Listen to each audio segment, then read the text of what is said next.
মটর পনির বানাতে কিন্তু একটা থকথকে গ্রেভির প্রয়োজন হয়, কিন্তু সেই গ্রেভিটা সবারই ধারণা কাজু, চারমগজ, পোস্ত, দই ছাড়া হয় না। কিন্তু সেটা ছাড়াও যে খুব সুন্দর একটা গ্রেভি বানানো হয় আর খেতেও কিন্তু খুব সুস্বাদু হয়, সেটাই আমি এই ভিডিওর মাধ্যমে সবার সঙ্গে শেয়ার করলাম। প্রথমেই কিছুটা পনির আমি টুকরো টুকরো করে কেটে একটু লাল করে ভেজে নিলাম, আর কিছুটা ফুলকপি নুন জলে ভালো করে ভাপিয়ে সরু গ্রেটারের সাহায্যে গ্রেট করে নিলাম। এবার কড়াইয়ে তেল দিয়ে দিলাম, তার মধ্যে গোটা গরম মশলা, জিরে, হিং ফোড়ন দিয়ে ফোড়নটা খুব ভালো করে ভেজে নিলে গ্রেট করা ফুলকপিটা তার মধ্যে দিয়ে দিলাম।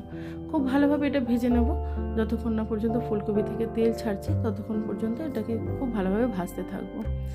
ফুলকপি থেকে যখন অল্প অল্প করে তেল ছাড়বে সেই সময় এবার আরেকটু তেল দিয়ে আমি আদা আর কাঁচা লঙ্কার পেস্টটা দিয়ে দেবো। ফুলকপি এমনিতেই অনেক তেল টানে। আদা আর কাঁচা লঙ্কাটার ভালো করে কাঁচা গন্ধটা চলে গেলে তার মধ্যে জিরে গুঁড়ো, ধনে গুঁড়ো, হলুদ গুঁড়ো, লঙ্কা গুঁড়ো এগুলো দিয়ে দেবো।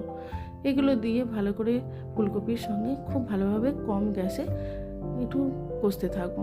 যত ভালো কষা হবে তত তরকারিটার স্বাদ কিন্তু খুব সুন্দর হবে। খুব ভালোভাবে কষা হয়ে গেলে টমেটো আর কাশ্মীরি লঙ্কা খুব ভালো করে সিদ্ধ করে ঠান্ডা করে আমি একটা মিহি পেস্ট পিউরি করে নিয়েছিলাম, সেটাই এর মধ্যে দিয়ে দিলাম। এটা দিয়েও খুব ভালোভাবে কষতে থাকবো।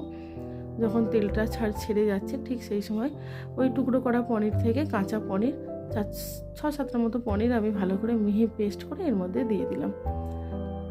দিয়ে খুব পরিমাণ মতো নুন দিয়ে কম গ্যাসে এটাকে নেড়ে চেড়ে কষে নেব।